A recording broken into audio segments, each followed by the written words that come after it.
Bismillahirrahmanirrahim. Assalamualaikum warahmatullahi wabarakatuh.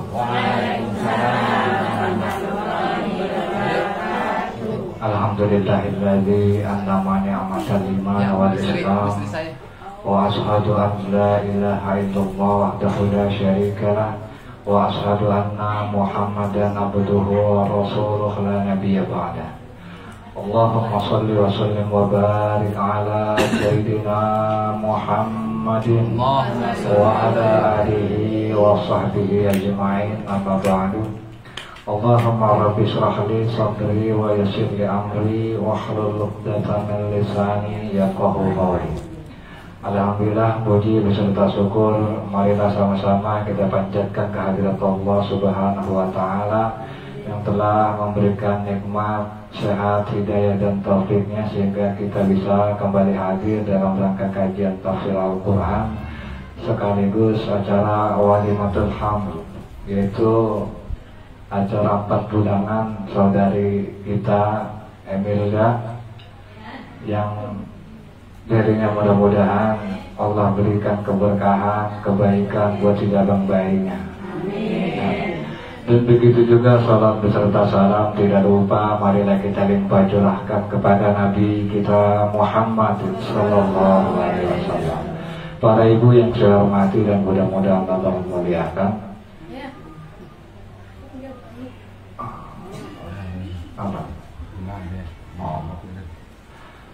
Tadi sebelum pengajian saya udah ditegur duluan sama ibu.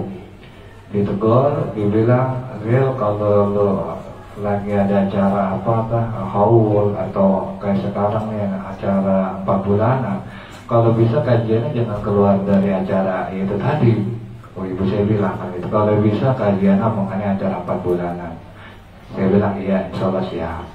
Nah, berhubung ini ayat kebetulan mungkin masih bisa kita hubungkan dengan acara 4 bulanan, nggak ada salahnya kita coba kaji daripada surah Maryam ayat ke-33, di mana di dalam ayat ini Allah Subhanahu wa taala berfirman, "Wassalamu alayya yauma wulidtu wa yauma amutu wa yauma ub'atsu hayya."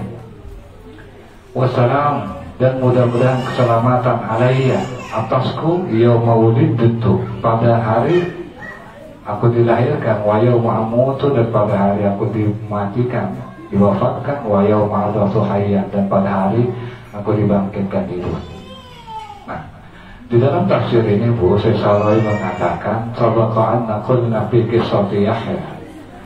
Di terdahulu kami telah mengatakan fi qissati Yahya, di dalam kisahnya Nabi Yahya alaihissalam, inna hadzal ahdatsu a'lamu salasatu fil hayatil insan, bahwa kejadian manusia itu memiliki 3 kejadian dalam kehidupan manusia itu. Yang pertama yaitu yaumal maulud, yaitu pada hari dia dilahirkan, wa yauma mautuh, pada hari dia diwafatkan, wa yauma ub'atsu yaumal qiyamah, yaitu pada hari dibangkitkan di hari kiamat. Artinya ada 3. Nah, di dalam ayat ini Bu, Nabi Isa itu berdoa, "Bapak, mudah-mudahan keselamatan bagiku pada hari aku dilahirkan, ya kan? Pada hari aku diwafatkan, dan pada hari aku dibangkitkan." Artinya, ternyata Nabi Isa juga mengajarkan kepada kita tentang apa? Tentang pentingnya doa, terutama bagi si ibu atau jabang bayi. Tentang apa? Tentang doa, terutama wabil tentang apa yang Allah tetapkan pada si jabang bayi, yang kita sama-sama tahu bahwa di usia 4 bulan itu ruhnya ditiupkan, ya kan? Maka apa? Maka di dalam ayat ini Nabi Isa mengajarkan, mudah-mudahan Allah memudahkan kepada keselamatan pada hari aku dilahirkan. Karena apa? Karena Nabi Isa ini kan, kalau bukan karena Allah menyelamatkan, itu susah kemungkinan untuk selamat. Yang pertama, dia dilahirkan dari ibu yang memang Pertama sendirian itu nikah, nggak ada pakai bidan. Dan juga nggak ada pakai namanya apa ya, orang tua yang menemani, saudari yang menemani, dia lahir sendirian, ya kan?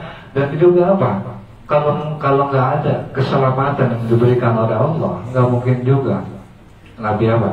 Nabi Isa itu bisa selamat lahir sehat walafiat. Maka doa tentang keselamatan itu diajarkan Nabi Isa. Dan juga Nabi Isa berdoa yaitu keselamatan pada hari aku diwafatkan. Yaitu tadi Nabi Isa diselamatkan ketika orang-orang Romawi itu berusaha membunuh atau menyalib Nabi Isa, diselamatkan dengan dia diangkat ke langit, kan begitu. Dan juga Nabi Isa berdoa mudah-mudahan Allah diselamatkan pada hari di mana dia dibangkitkan nanti di yaumil akhir. Nah, Bu, terkait masalah 4 bulanan, ya kan? Ada satu hadis yang sangat masyhur yang sering kita dengar. Di dalam hadis itu bahwa Rasulullah SAW bercerita, wa huwa shadiqul masduq, dia itu yang benar dan dibenarkan. Artinya apa, Bu? Rasulullah itu as-shadiqu, benar ucapannya, al-masduq, dan dibenarkan. Yang membenarkan siapa? Allah. Nah, artinya hadis yang akan saya bacakan ini hadis benar-benar. Karena yang pertama disampaikan oleh Rasulullah yang benar, jujur, dan juga Rasulullah yang dibenarkan oleh Allah, didukung kejujurannya oleh Allah. Apa, Bu? Inna ahadukum yujma'u fi batni ummi. Sesungguhnya setiap kita ini, kamu itu yujma'u fi batni ummi, itu diciptakan, dikumpulkan dalam batni ummi, dalam rahim ibunya, arba'ina yauman. Itu 40 hari pertama nutfah, itu berbentuk masih nutfah, sperma bertemu dengan sel telur, itu masih berbentuk nutfah 40 hari pertama. Summa kemudian yakuna alaqatan misla dzalik. Nah, kemudian pada 40 hari kedua itu berbentuk zigot.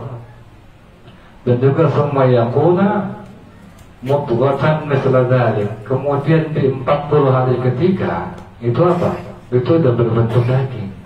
Walaupun bentuknya masih belum kelihatan manusia, tapi secara struktur udah lengkap. Itu kalau kita lihat 40 hari pertama, 40 hari kedua, 40 hari ketiga, artinya 120 hari. Yang kalau hitungan kita itu adalah 4 bulan. Dan bukan cuma dibentuk itu utuh, tapi juga apa? Di kelanjutan hayat, di kelanjutan hadis Rasulullah bilang, summa yursalu ilaihil malaku fanfuhu fihi ruh. Kemudian diutus ilaihi kepada yang tadi itu, ibu yang hamil tadi itu apa? Al-malak, malaikat, fayanfaku, ditiupkan itu fihi, di dalam rahim itu ruh. Makanya salah satu bukti janin itu ada ruh, kita bisa dengar detak jantung. Jadi dalam satu diri ibu itu ada 2 detak jantung. Detak jantung si ibu itu sendiri dan detak jantung si cabang bayi. Dan bukan cuma ditiupkan ruh, itu juga apa? Wa yu'maru bi arba'i kalimatin bi kitabi rizqihi wa ajalihi wa amalihi wa shaqiyyun aw sa'idun. Ada 4 ketetapan yang Allah tetapkan bagi bayi di usia 4 bulan itu, Bu. Yang pertama apa, Bu? Yang pertama yang ditetapkan oleh Allah itu yaitu rezeki. Artinya si cabang bayi ini udah ditetapkannya, rezekinya sekian. Nah, itu udah ditetapkan, apa dia kaya, apa dia miskin, itu udah Allah tetapin. Yang kedua apa? Ajalihi, ajalnya, kematiannya. Itu juga kematiannya ketika di usia 4 bulan Allah tetapkan buat si cabang bayi ini matinya nanti di tahun sekian, jam sekian, di sini dan sini. Udah ditetapkan. Terus yang ketiga apa? Wa amalihi, amalnya, perbuatannya. Ini anak baik, apakah enggak soleh atau sebaliknya. Itu ditetapkan di usia 4 bulan tadi. Yang terakhir apa? Wa saqiyun aw sa'idun. Apakah dia bakal bahagia, apakah dia bakal sengsara, itu juga udah ditetapkan. Gitu. Nah, dari keempat ini, Bu, ada yang perlu sama-sama kita ketahui, bahwa 2 pertama, rezeki dan amal, itu namanya qadar. Sementara dua terakhir, amal dan celaka bahagia itu namanya takdir. Maksudnya gimana, Bu? Maksudnya begini, rezeki dan ajal itu tak qadar. Qadar itu apa sih, Bu? Qadar itu adalah ketetapan Allah yang ditetapkan tanpa ada campur tangan manusia. Sekali lagi, dua yang pertama, rezeki dan ajal, itu namanya qadar. Qadar itu ketetapan Allah yang ditetapkan tanpa campur tangan makhluk. Ini contohnya, contoh rezeki, contohnya ajal. Ajal ini ketetapan Allah yang tidak dipengaruhi oleh apa? Ikhtiar makhluk. Walaupun misalnya nih ibu sakit, ibu berobat kemanapun, kalau memang udah waktunya ajal ini kita mati, nggak bisa dihindari. Ada kayak bapak saya, kita berbicara tentang pengalaman aja. Bapak saya ini kalau dibilang nyerempet kematian itu hampir 2 kali. Yang pertama dia stroke, yang kedua itu ususnya kena tulang ketusuk dan sampai masuk ICU dan sempat koma. Ya kan? Kalau misalnya ukuran udah tua begitu masuk rumah sakit dan tegangan darah tinggi itu udah secara logika nggak mungkin selamat itu. Tapi karena yang namanya ketetapan ajal Allah itu nggak dipengaruhi oleh manusia, maka kalau belum waktunya nggak bisa itu dimajuin, gitu. Dan juga sebaliknya, kalau misalnya kita lihat ada orang yang cara hidupnya sehat, olahraganya rajin, gak pernah sakit, atau tahu main bola mati, ya kan? Secara logika nggak mungkin lah alasan dia buat mati. Dia rajin olahraganya juga main bola, tahu mati di lapangan masih muda lagi. Ada tuh artis yang begitu. Kenapa? Karena yang namanya ajal itu nggak dipengaruhi oleh manusia. Nah, lantas bagaimana kalau kita sakit? Apakah perlu berobat? Perlu. Karena yang namanya ketetapan Allah itu adalah ketetapan Allah yang harus kita imani. Sementara berobat itu adalah tuntutan daripada syariat.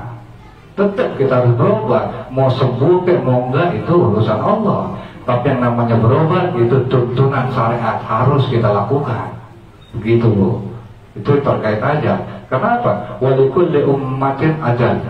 Setiap umat itu udah ditentukan batasannya, umurnya.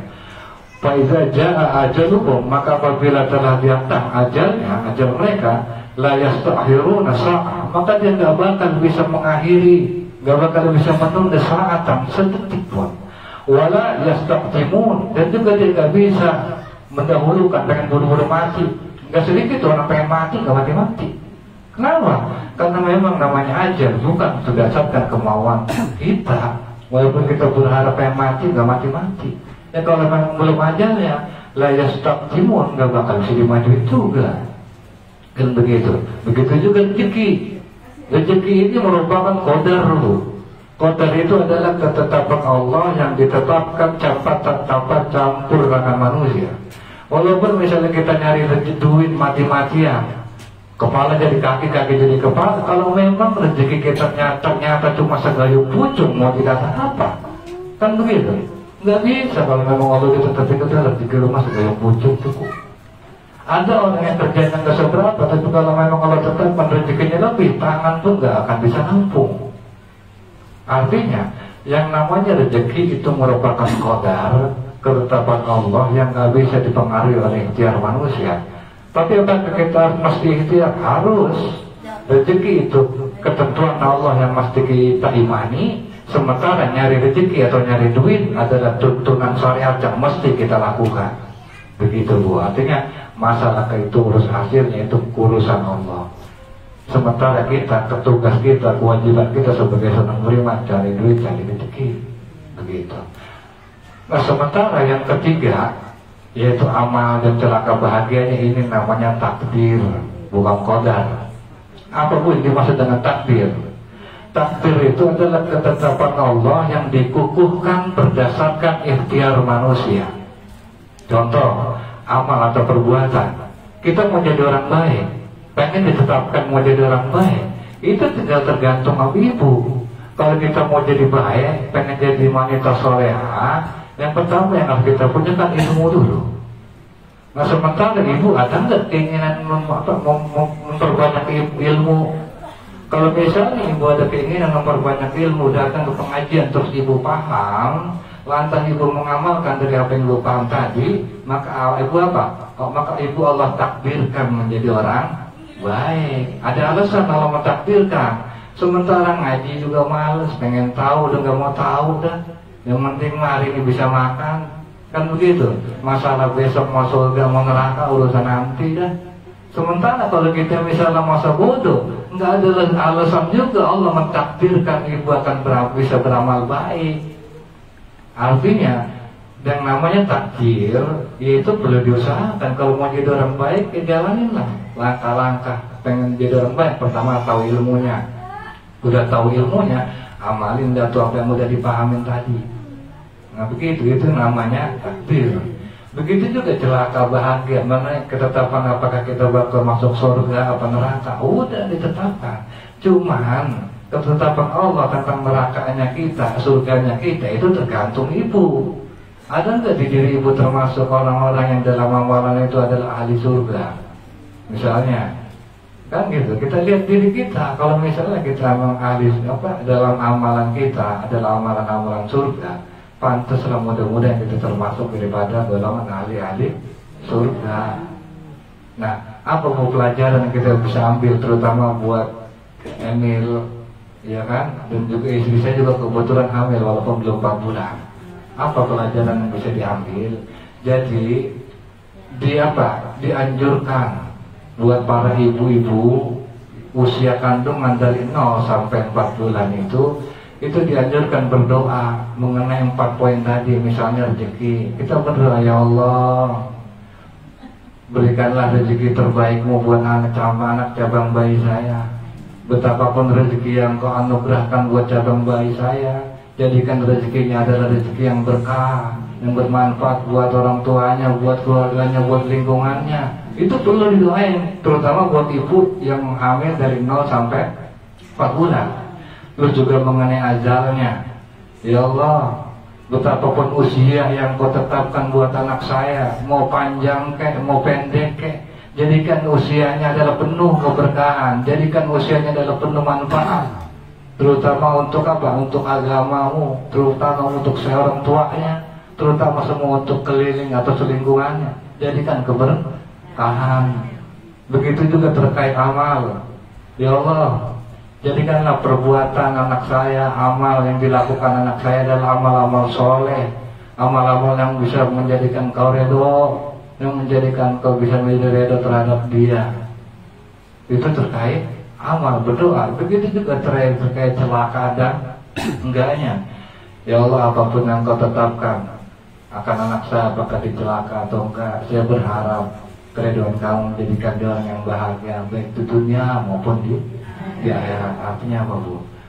Dianjurkan terutama buat ibu-ibu yang mengandung, udah mulai tahu lah kalau di dalam rahimnya atau di dalam rahimnya udah ada janin, sering-sering berdoa. Yang pertama yang dilakukan, yang dianjurkan oleh ulama itu berdoa, seperti yang tadi saya bilang. Yang kedua, beramal soleh. Artinya amal soleh banyak, salah satu diantaranya ngaji. Makanya menurut penelitian dokter, ngaji bagi ibu hamil itu sangat bagus. Makanya bahkan ketika seorang ibu hamil itu ngaji, itu yang terlihat si janin itu seperti dia sedang sujud.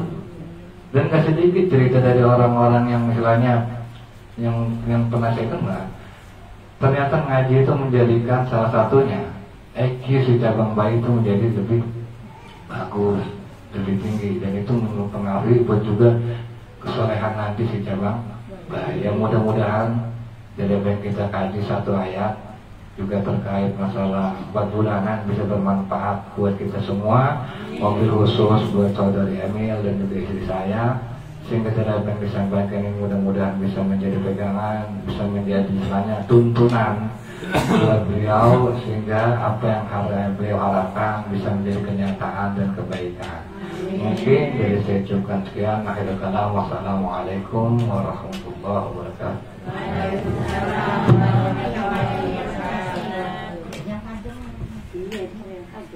Baik, Ibu hadirah yang dimuliakan Allah Subhanahu wa taala. Demikianlah pengajian kita, satu ayat berkaitan dengan tuntunan ketika hamil. Jadi kalau yang udah pada punya anak, dulu nggak sempat berdoa, udah hamil lagi. Ya takut dulu salah berdoanya, pulang hamil lagi. Sanggup nggak? Iya. Nggak apa-apa, boleh. Selagi punya suami sah-sah aja. Itu Nabi apa kemarin yang kita kaji? Nabi Zakaria kan berapa puluh tahun, jadi tidak menutup kemungkinan. Namun Ibu, dari yang kita kaji pada malam hari ini ada beberapa pelajaran yang harus kita pahami, terutama berkaitan dengan masalah keutamaan doa tadi. Jadi disebutkan kita ini diajarkan dengan sejarah Nabi Isa ini bahwa kita diajarkan untuk berdoa, terutama masalah 4 yang tadi sudah ditetapkan Allah Subhanahu wa Ta'ala. Jadi masalah ajal, kemudian masalah rizki, masalah amal, masalah kita celaka atau bahagianya, itu sudah ditetapkan oleh Allah. Cuman ini Bu, kita ini akidah tauhidnya harus lurus. Jadi yang mempunyai ketetapan itu siapa Bu? Saya tanya dulu, biar Ibu itu nggak puyeng gitu. Udah ditetapin, takutnya begini, karena udah tahu ditetapin, udahlah orang udah ketetapan. Kan begitu kadang-kadang manusia ini. Karena apa? Itu ilmu malas namanya. Jadi ilmu kagak mau ibadah, kagak mau manut sama Gusti Allah. Akhirnya apa? Udah seakan-akan kayak nyalain Tuhan. Udahlah orang udah ketetapannya kayak begitu. Yang nggak begitu Bu. Ini yang netapin itu siapa? Yang netapin itu saya tanya. Yang netapin itu Allah. Jadi ketetapan Allah itu Bu, yang namanya qada dan takdir itu tidak ada yang bisa merubah. Termasuk doa kita pun. Ibu misalnya berdoa guling-gulingan kepada Allah, doa kita ini nggak bisa merubah. Tapi yang bisa merubah itu siapa Bu? Nah ini doa nggak bisa merubah, yang bisa merubah itu Allah. Nah tadi kan udah dijelasin poin-poinnya ketetapan Allah. Salah satu begini misalnya, ini harus menjadi renungan. Kayak kita misalnya amal baik buruk celaka bahagia kan Allah tetapkan, ya kan? Jadi kalau misalnya kita ini mau ngaji malas aja, sholat bawaannya berat, ya kan? Kemudian ketika ada acara TV yang dianggap ramai senang banget, giliran ngaji malas. Nah ini kan tanda-tanda apa ini? Tanda-tanda kita harus bertanya-tanya, ya Allah, ini Tuhan netepin gua ini bahagia apa celaka ya? Ini tanda-tandanya kayak begini. Jadi kita harus lihat diri kita. Nah ketika kita melihat begitu ya buru-buru lah ngadu sama Tuhan. Ya Allah, tolonglah saya, jangan ditetapin begini, jangan ditetapin orang malas ngaji, ditetapin senangnya sama sinetron aja. Ini kan kadang-kadang kita nggak begitu. Jadi kita harus buru-buru balik kepada Allah. Kenapa? Karena yang punya ketetapan kan Allah. Yang bisa merubah semua kehidupan itu siapa? Allah. Sekarang kita mengimani semua apa yang akan kita dapat udah Allah tetapkan. Tapi ketetapan itu kita udah tahu apa belum? Belum tahu kan? Nah karena kita belum tahu, ya serahkan sama Allah. Dengan cara apa? Ya dengan cara berdoa. Nah cuman ini kadang-kadang orang awam, nih, ini jangan sampai salah juga persepsi. Kadang-kadang ketika kita punya sesuatu masalah, kemudian kita berdoa sama Allah, kemudian masalah itu selesai sesuai dengan keinginan doa kita. Alhamdulillah doa saya diijabah, kan begitu. Jadi apa yang kita dapat itu bukan karena doa kita. Bukan karena apa? Bukan karena doa kita, tapi karena ketetapan Allah. Ada orang itu nggak berdoa, nggak apa, ketetapannya sesuai dengan yang diharapkan. Kayak orang sekarang kan banyak minta kaya, ya ngecek itu di Tanah Abang di mana kan nggak pernah berdoa, nggak pernah sholat, nggak apa. Ya dikasih aja. Emang udah ditetapkan oleh Allah, kan begitu. Jadi cara bagaimana kita menghadapi takdir ini kita serahkan kepada Allah Subhanahu wa taala dengan berdoa. Makanya yang namanya doa itu kan bukan sarana untuk mendapatkan apa yang kita inginkan, tapi sarana untuk membuktikan bahwa kita ini enggak berdaya menghadapi sesuatu yang kita hadapi. Makanya kalau misalnya ketetapan Allah sesuai dengan apa yang kita harapkan, kita buru-buru ucapkan alhamdulillah, Allah sudah menakdirkan ini buat saya, kan begitu. Masalah ijabah doa itu Ibu bukan sesuai dengan keadaan ijabahnya itu, tapi ijabah doa itu akan menjadi amal soleh buat kita ketika nanti kita sudah di hadapan Allah. Makanya mau kayak apa berdoa mah jalan terus. Jadi jangan merasa ketika kita berdoa aja hidup masih begini, anak masih begini, ya Allah doa saya nggak diijabah. Bukan doanya yang nggak diijabah, ketetapan Allah belum datang. Kita masih diuji oleh Allah sejauh mana kita mengimani takdir ini, sejauh mana kita melaksanakan ketentuan syariat ini. Makanya tadi kan dijalankan kalau sendiri. Qada dan takdir itu sesuatu yang harus kita imanin. Tapi ikhtiar itu sesuatu tunduk patuh kita atas syariat yang ditentukan oleh Allah. Semua harus jalan. Makanya jangan salah niat, Bu, ini perlunya ngaji. Orang kalau ngaji enggak ngaji itu kelihatannya sama, tapi kalau dikaji itu beda. Kita kalau ngaji, misalnya ibu sakit, jalan ke dokter. Kalau orang nggak ngaji, dia itu kesono pingin sembuh. Kesembuhan itu punya siapa, Bu? Katanya kesembuhan itu punya Allah. Ketika kita jalan ke dokter, kesembuhan itu kan punya Allah, maka Allah yang akan menetapkan. Orang berobat atau enggak berobat, kalau Allah tetapkan sembuh pasti sembuh. Ketika kita jalan ke dokter, tujuannya untuk apa? Menjalankan perintah Allah. Masalah sembuh enggak sembuhnya ya serahkan kepada Allah. Kita pulang berobat enggak sembuh misalnya, ya serahkan kepada Allah. Kita imani bahwa ini ketentuan Allah. Kalau misalnya masih tidak sesuai dengan harapan kita, ya bersabar. Kalau misalnya sesuai, ya alhamdulillah. Disitulah kita perlu senantiasa melihat keadaan ini agar supaya selalu dikembalikan kepada Allah. Jadi kita itu tidak ada kepemilikan dalam hal apapun, semua milik Allah Subhanahu wa ta'ala. Makanya ngaji itu jangan pre-pre, jangan males-males. Aduh, kalau ya puyeng-puyeng dikit mau udah ngaji lah gitu. Jangan ini, saya ini kadang-kadang alasan. Kemudian yang pada punya anak nih ngaji, jadi anak-anak kalau waktu ngaji ibu coba digeber-geber lah gitu. Jangan anak waktu ngaji, misalnya kadang-kadang kan orang zaman sekarang saya liatin orang tua, ya waktu ngaji diajak main, waktu ngaji diajak jalan-jalan. Ya coba terapin disiplin sama anak itu. Jadi kita ini belajar disiplin hidup itu. Jadi belajar disiplin itu untuk apa? Ya untuk ibadah sama Allah. Jadi jangan ditukar-tukar. Ya waktu main-main. Itu sama anak-anak itu selalu ngasih slogan begitu. Waktu main-main, waktu ngaji-ngaji, waktu makan-makan, waktu tidur-tidur. Jangan dibolak-balik, jangan diganti-ganti. Anak sekarang kan udah nggak disiplin. Karena kita orang tua kurang kontrol. Waktu main, waktu makan pakai main HP, waktu tidur main HP, ya kan? Semua. Coba diterapin. Ikhtiarnya dimaksimalin, penjalanan syariatnya, kemudian ngedehesnya sama Allah yang benar-benar gitu. Jadi ngedehes itu apa ya? Datanglah kepada Allah melalui doa kita, panjatkan doa. Kalau misalnya masih begitu, ya udah jalanin terus.